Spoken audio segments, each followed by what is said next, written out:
সেদিন সন্ধ্যায় বাইরে বৃষ্টি পড়ছিল। আমি বারান্দায় দাঁড়িয়েছিলাম। সেদিন আমার গায়ে ছিল সাদা রঙের একটা নাইটি। বৃষ্টির ফোঁটাগুলো আমার চুলের উপর পড়ছিল। হঠাৎ করে দরজার ঘণ্টা বাজল।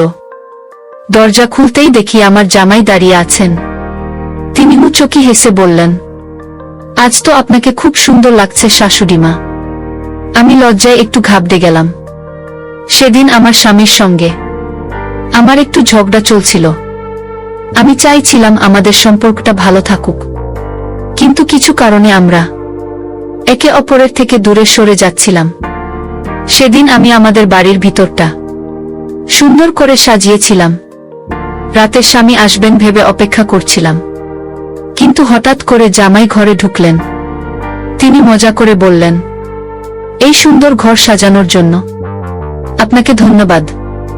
আমি হেসে বললাম, এটা আমার স্বামীর জন্য একটা ছোট্ট সারপ্রাইজ ছিল।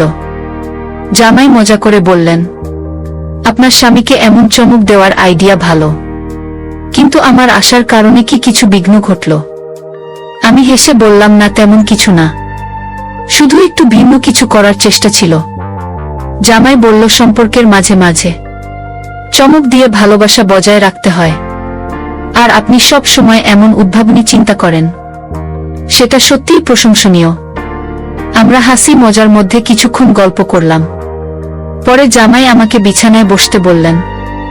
তারপর তিনি আমাকে কিছু না বলেই বললেন, বন্ধুরা, আজকের গল্পটা অনেক স্পেশাল, তাই সবাই রেডি হয়ে যাও। এরপর আমি লজ্জায় হেসে ফেললাম। আমার বয়স 30 হলেও আমি শরীরের ভালো যত্ন নিই, তাই এখনো আমাকে কম বয়সী মনে হয়। আমার স্বামীর অবহেলার কারণে আমি মনে মনে আমার মেয়ে জামাইকে অনেক ভালোবাসতাম। সে আমার কষ্টগুলো বুঝত, তাই সব সময় আমার পাশে থাকত। একদিন যখন আমি আমার মেয়ের জামাইয়ের সঙ্গে কথা বলছিলাম, হঠাৎ আমার স্বামী রাহুল বাড়িতে চলে এলো। সে আগেই বলেছিল 1 ঘন্টা আগে আসবে, কিন্তু আজও দেরি করল। সময় মতো এলে আমি জামাইকে দরজা থেকে বিদায় জানাতে পারতাম। বাড়িতে এসে রাহুল প্রথমেই জামাইকে জড়িয়ে ধরল, কিন্তু আমাকে দেখল না।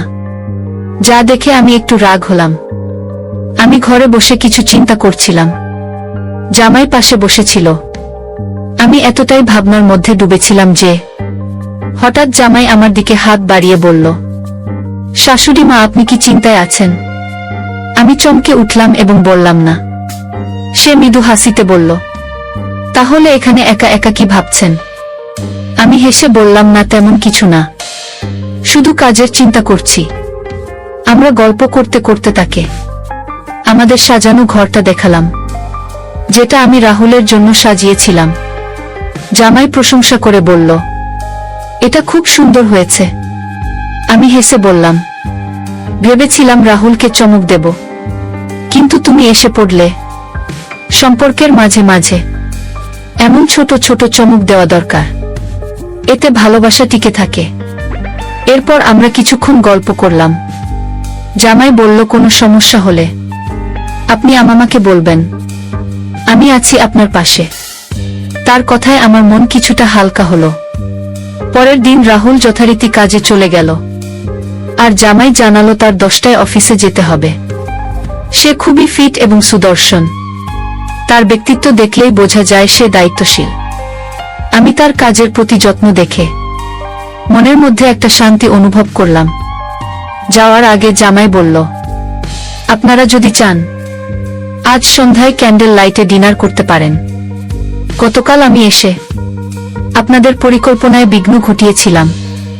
জামাই বলল, আজ আমি দেরিতে ফিরব, আপনারা নিজেদের মতো সময় কাটাতে পারেন। আমি হাসি মুখে তার কথা মেনে নিলাম। আমার স্বামী সারাদিন খুব একটা কথা বলেনি, যদিও আমি বিকেলে তার জন্য ডিনার প্রস্তুত করেছিলাম। রাতে যখন সে বাড়ি এলো, তাকে খুব ক্লান্ত দেখাচ্ছিল। আমরা একসাথে ডিনার করলাম, কিন্তু তাকে কোনো কিছুতে চাপ দিইনি। আমি ভেবেছিলাম রাহুল আমার স্বামী এবং আমাদের জীবনে আরো অনেক সময় আসবে, তাই সেদিন তাকে কিছু না বলে ঘুমাতে দিলাম। রাত 10টা বাজে। আমি তখন নীল গ্রাউন্ড পরেছিলাম। জামাই তখনও বাড়ি ফেরেনি। আমি ভাবছিলাম তাকে ফোন দেব কিনা। ঠিক তখনই দরজা খুলে গেল। জামাই বাড়িতে ঢুকলো। আমি তাকে জিজ্ঞেস করলাম, তুমি কি খেয়েছো? সে জানালো, হ্যাঁ আমি বাইরে খেয়েছি। কিছুক্ষণ পর সে নিজের ঘরে চলে গেল, আর আমি আমার ঘরে ফিরে এলাম। এভাবে দিন গুলো কেটে যাচ্ছিল। জামাই সকাল 10টা থেকে বিকেল 5টা পর্যন্ত অফিস করত, আর প্রায় সময় সে আমাকে বাড়ির কাজে সাহায্য করত। তার এই সহযোগিতা দেখে আমি ভাবতাম, আমার মেয়ে কত ভাগ্যবতী, এমন একজন যত্নশীল মানুষকে জীবন সঙ্গী হিসেবে পেয়েছে। একদিন আমি রাহুলের কাপড় ঠিক করছিলাম। হঠাৎ তার প্যান্টের পকেট থেকে মুম্বাই যাওয়ার একটি টিকিট পেলাম। আমি তাকে জিজ্ঞেস করলাম, এই টিকিটটা কিসের? সে বলল, অফিসের কাজে মুম্বাই যেতে হবে। আমি ভেবেছিলাম হয়তো সে আমাকে সঙ্গে নিয়ে যাবে, কিন্তু সে বলল, এই পার্টি অফিসের জন্য, পারিবারিক কিছু না, তাই তুমি যেতে পারবে না। আমি একটু হতাশ হলাম, কারণ আশা করেছিলাম আমরা একসঙ্গে সময় কাটাবো। পরের দিন সে মুম্বাই চলে গেল 4 দিনের জন্য। সেই সময় জামাইও তার অফিসের পার্টির জন্য প্রস্তুতি নিচ্ছিল। সে আমাকে তার পার্টিতে যাওয়ার প্রস্তাব দিল। আমি নীল শাড়ি পরেছিলাম, যা আমাকে অনেক সুন্দর দেখাচ্ছিল। জামাই আমাকে দেখে বলল, শাশুড়ি মা, আপনাকে অনেক সুন্দর লাগছে। আমি তার কথায় লজ্জা পেলাম। আমরা একসাথে পার্টিতে গেলাম। আমি খুবই ভালো সময় কাটিয়েছিলাম। সে আমাকে খুব যত্ন সহকারে সারা পার্টিতে নিয়ে ঘুরছিল, যেন আমি তার খুবই আপনজন। পার্টি থেকে বাড়ি ফেরার পথে আমি তাকে জিজ্ঞাসা করলাম, তুমি আমাকে পার্টিতে কেন নিয়ে গেলে? জামাই হেসে উত্তর দিল, শাশুড়ি মা, পার্কে শুধু কর্মচারীদের জন্য অনুষ্ঠান হয়, মাঝে মাঝে পরিবারকে ওর সঙ্গে নেওয়া উচিত। তার কথা শুনে আমার ভালো লাগলো এবং আমি বুঝতে পারলাম সে আসলে আমাকে সম্মান দেখাতে চেয়েছিল। পরের রাতে যখন আমি আমার ঘরে পোশাক পাল্টাচ্ছিলাম, তখন আমার ড্রেসের হুক খুলতে পারছিলাম না। রাহুলও বাড়িতে ছিল না, তাই আমি একটু দুশ্চিন্তায় পড়েছিলাম। ঠিক সেই সময় জামাই এসে আমার হুক খুলতে সাহায্য করল এবং তারপর দ্রুত ঘর থেকে বেরিয়ে গেল। কিছুক্ষণ পরে আমি বাইরে এসে তাকে জিজ্ঞাসা করলাম, তোমার কি কোনো সমস্যা হয়েছে? সে মুচকি হেসে বলল, হ্যাঁ শাশুড়ি মা, আমার ঘরের এসি নষ্ট হয়ে গেছে। এত গরমে এসি ছাড়া ঘুমানো খুব মুশকিল। আমাদের বাড়িতে মাত্র 2টি এসি ছিল, একটি আমার ঘরে এবং অন্যটি অতিথি ঘরে, যেখানে জামাই থাকত। তার সমস্যার কথা শুনে আমি তাকে আমার ঘরে এসে ঘুমাতে বললাম। সে রাতে জামাই আমার ঘরে এসে ঘুমালো। যদিও আমি কিছুটা অস্বস্তি অনুভব করছিলাম, তবুও তার কষ্টের কথা ভেবে কিছু বলিনি। পরের দিন তার ছুটি ছিল এবং আমাদের বাড়ির রেশন প্রায় শেষ হয়ে গিয়েছিল। আমি বাইরে রেশন কিনতে যেতে চাইলাম, কিন্তু রাহুল টাকা দিয়ে যায়নি। আমি চিন্তায় পড়ে গেলাম। ঠিক সেই মুহূর্তে জামাই বলল, মা, আমিও এ বাড়ির সদস্য, আপনি চিন্তা করবেন না। এই মাসের রেশন আমি কিনে দেব। আজ দুপুরের খাবার আমরা বাইরে খাবো। তার কথায় আমি স্বস্তি পেলাম এবং আমরা বাইরে বেরোনোর জন্য প্রস্তুতি নিলাম। প্রথমে জামাই আমাকে একটি রেস্টুরেন্টে খাওয়াতে নিয়ে গেল। খাওয়া দাওয়া শেষ হলে আমরা মলে শপিং করতে গেলাম। মলে যা কিছু আমার পছন্দ হলো, জামাই তা আমাকে কিনে দিল। রেশনের পাশাপাশি আমি নিজের জন্য অনেক কিছু কিনলাম এবং সমস্ত খরচ জামাই দিল। রাহুল প্রায় আমাকে বকাঝকা করত যদি আমি রেশনের বাইরে কিছু কিনতাম, কিন্তু জামাই কিছুই বলল না। সে চুপচাপ যা কিছু দরকার ছিল সবই কিনে দিল। তার এমন ব্যবহারের মাঝে মাঝে মনে হচ্ছিল যেন সে আমাকে খুশি করার চেষ্টা করছে। সেদিন রাতে আমি মল থেকে কেনা নতুন নাইট ড্রেসটি পরেছিলাম। জামাই আমাকে সেই ড্রেসে দেখে বিস্মিত হয়ে গেল এবং বলল, শাশুড়ি মা, আপনাকে খুব সুন্দর লাগছে। সেই রাতে আবারও সে আমার ঘরে ঘুমাতে এসেছিল, কারণ অতিথি ঘরের এসি নষ্ট হয়ে গিয়েছিল। মাঝরাতে ঘুমের মধ্যে আমি বুঝতে পারি যে আমি তার খুব কাছে চলে এসেছি। ঘুম থেকে উঠে আমি দ্রুত দূরের ঘরে গেলাম এবং নিজের কাজে মন দিলাম। আজও জামাই ছুটি নিয়েছিল। নাস্তা সেরে আমি যখন রান্নাঘরে বাটি পরিষ্কার করছিলাম, তখন সে পেছন থেকে এসে হালকা চিমটি কাটল। আমি চমকে গেলাম এবং হঠাৎ ভারসাম্য হারিয়ে তার উপর পড়ে গেলাম। সেই মুহূর্তে আমরা একে অপরের খুব কাছাকাছি ছিলাম এবং আমার হাতের ময়দা তার মুখে লেগে গেল। এটি দেখে আমরা দুজনেই হেসে উঠলাম। সে মুচকি হেসে বলল, আপনার পেটে একটা পিঁপড়া ছিল, সেটাই ছাড়ানোর চেষ্টা করছিলাম। আমরা কিছুক্ষণ হেসে নিলাম, তারপর আবার নিজের কাজে ফিরে গেলাম। কিন্তু তার দয়া ও যত্ন আমার মনের মধ্যে রয়ে গেল। সেদিন থেকে আমি ভাবতে শুরু করলাম, যদিও আমার স্বামী আমাকে প্রায় উপেক্ষা করত, জামাই কিন্তু সব সময় আমার খেয়াল রাখত। তার ভয়েস আমার স্বামীর চেয়ে একটু কম হলে সে অনেক বেশি যত্নবান এবং স্মার্ট ছিল। সে আমাকে একদিন বলেছিল কোনো নারীর কিভাবে যত্ন নিতে হয় তা আমি ভালোই জানি। রাতে রাহুল বাড়ি ফিরে আসে। আমি সেদিন নতুন নাইট ড্রেস পরেছিলাম। রাহুল অবাক হয়ে আমাকে জিজ্ঞাসা করল, এই ড্রেস কোথা থেকে এলো? আমি তাকে বললাম, আমি কিছু টাকা জমিয়েছিলাম, তাই নিজের জন্য এই ড্রেস কিনেছি। সে সন্দেহের চোখে আমাকে দেখল, কিন্তু আমি তার সন্দেহের কোনো গুরুত্ব দিলাম না। যিনি নিজের স্ত্রীর যত্ন নেন না, তার দৃষ্টিভঙ্গি নিয়ে ভাবার প্রয়োজনও নেই। আমার মনে হচ্ছিল আমার যত্ন করার মানুষ হয়তো নেই, কিন্তু জামাই আমাকে সব সময় সম্মান দিয়ে দেখেছে। তার আচরণে আমি বুঝতে পেরেছি সে আমাকে সঠিকভাবে দেখভাল করতে পারে।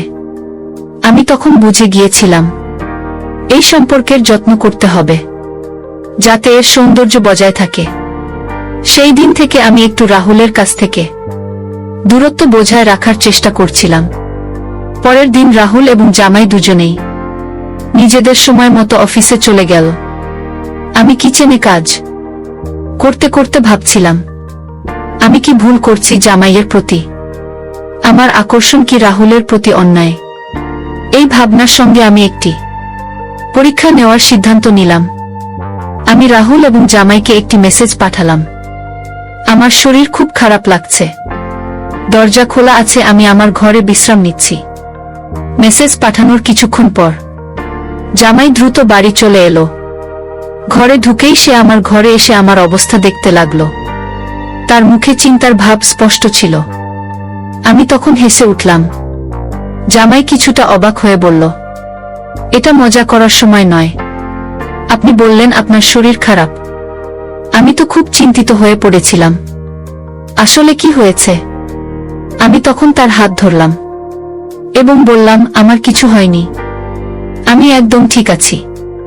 আমি শুধু পরীক্ষা করতে চেয়েছিলাম কে বেশি আমার যত্ন নেয়। তুমি আজ এই পরীক্ষায় পাশ করলে। জামাই আমার কথা শুনে হালকা হেসে ফেলল। আমরা ধীরে ধীরে কাছাকাছি আসতে লাগলাম, কিন্তু ঠিক তখনই রাহুল ঘরে ঢুকে পড়ল। আমাদের একসঙ্গে দেখে তার চোখ বিস্ময়ে বড় হয়ে গেল। সে দ্রুত এগিয়ে এসে আমাকে জামাই থেকে দূরে সরিয়ে দিল এবং অবাক হয়ে জিজ্ঞাসা করল, এটা কি হচ্ছে? তুমি কি তোমার জামাইয়ের সঙ্গে এভাবে থাকতে পারো? রাহুল খুব রেগে গিয়ে বলল, তুমি একবারও আমার কথা ভাবনি? তোমার কি একটুও খেয়াল হয়নি তুমি কি করছো? আমি শান্তভাবে উত্তর দিলাম, না রাহুল, যখন তুমি তানিয়ার সঙ্গে থাকো তখন কি এমনে একবারও আমার কথা মনে আসে? আজও আমি জানতাম তুমি আমার কোনো খবর নেবে না, তাই ইচ্ছে করে তোমাকে দম্পতির মতো তোলা আমার আর জামাইজের একটা সেলফি পাঠিয়েছিলাম। মেসেজেও ইচ্ছে করে লিখেছিলাম, আমি তার সঙ্গে ভালো সম্পর্ক তৈরি করছি। রাহুল অবাক হয়ে বলল, মিতা তুমি এসব কি বলছো? তখন আমি তার মিথ্যার সব প্রমাণ তুলে ধরলাম।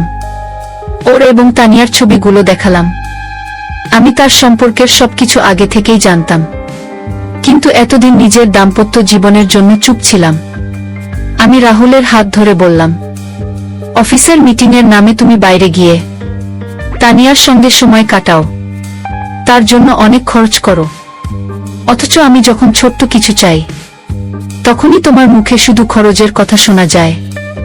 আমার সব অভিযোগ শুনে রাহুল হতবাক হয়ে গিয়েছিল। আমি আরো বললাম, আমি এতদিন চুপ থেকেছি, ভাবছিলাম হয়তো আমারই কোথাও ভুল ছিল, কিন্তু তোমার আসল রূপটা জামাই আমাকে দেখিয়েছে। যখন আমি ভেঙে পড়ছিলাম, সেই সময় জামাই আমাকে সাহস জুগিয়েছে। রাহুল কিছু বলার চেষ্টা করছিল, কিন্তু আমি বললাম, তুমি যে সন্দেহ নিয়ে আমাদের দেখছো, তা দূর করে একবার নিজের দিকে তাকাও। তুমি যা করেছো তারপরেও তোমার কি মনে হয় তুমি সঠিক? তুমি যদি ভাবো তোমার ভুল নেই, তাহলে আমার আর জামাইয়ের মধ্যে কোনো ভুল নেই। জামাই আর আমার মধ্যে কিছুই ভুল হয়নি।